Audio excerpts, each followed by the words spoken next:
निकिता एक गरीब परिवार की लड़की थी। गांव-गांव में 16-16, 17 साल की उम्र होते शादी करने की जल्दी हो जाती है। निकिता की शादी करवाने के लिए उसका परिवार जल्दी में था, क्योंकि उसकी 2 छोटी बहनें थीं। उसके पास भी शादी करने के अलावा कोई चारा नहीं था। वह दिखने में साधारण थी और घर के हालात भी दहेज देकर शादी करने के लिए अनुकूल नहीं थे, इसलिए उसकी शादी जुड़ती नहीं थी। उसमें या गोत्र या कुंडली में कमी दिखाकर बहुत से रिश्ते मना कर देते थे। अंत में एक रिश्ता आया और उस लड़के ने उसे पसंद कर लिया।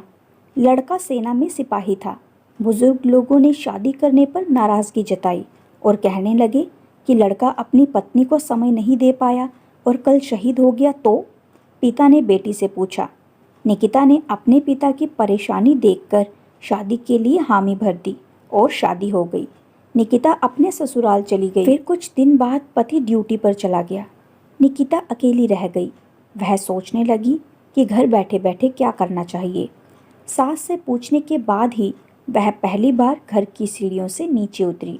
यह गांव कैसा है वह देखने गई थी। गांव बहुत बड़ा था। वहां उसे कोई नहीं पहचान सका। वह एक बड़ी दुकान के सामने चल रही थी। तभी एक दुकानदार ने आवाज़ लगाई और कहने लगा कि भाभी कोई सामान चाहिए क्या? उसने दूर से नहीं कहा। कुछ दूर एक किसान अपने खेत का कृषि सामान लेकर शहर की ओर जा रहा था। उस किसान ने निकिता को सलाम किया और पूछने लगा, भाभी आज यहाँ कहाँ?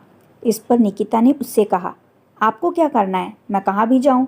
फिर किसान ने कहा, भाभी अगर आपको किसी भी चीज़ की ज़रूरत हो तो बस हमें बताना। धीरे धीरे निकिता आधा गांव घूम चुकी थी, लेकिन ऐसे किसी से कभी नहीं मिली जिसने उससे बात नहीं की है। निकिता का सवाल था, इतने बड़े गांव में हमने कभी घर नहीं छोड़ा और किसी को जानते भी नहीं हैं, और फिर भी लोग मेरे साथ इतने प्यार से पेश आ रहे हैं और मुझे इतना सम्मान दे रहे हैं। हमारे गांव में कभी भी पुरुषों से आंख भी नहीं मिला पाती थी। लोगों की ऐसी गंदी निगाहें देखकर मैंने उम्र में आने के बाद घर से बाहर निकलना बंद कर दिया था। लेकिन यहाँ स्थिति इतनी उल्टी कैसे? घर जाकर उसने अपनी सास से पूछा।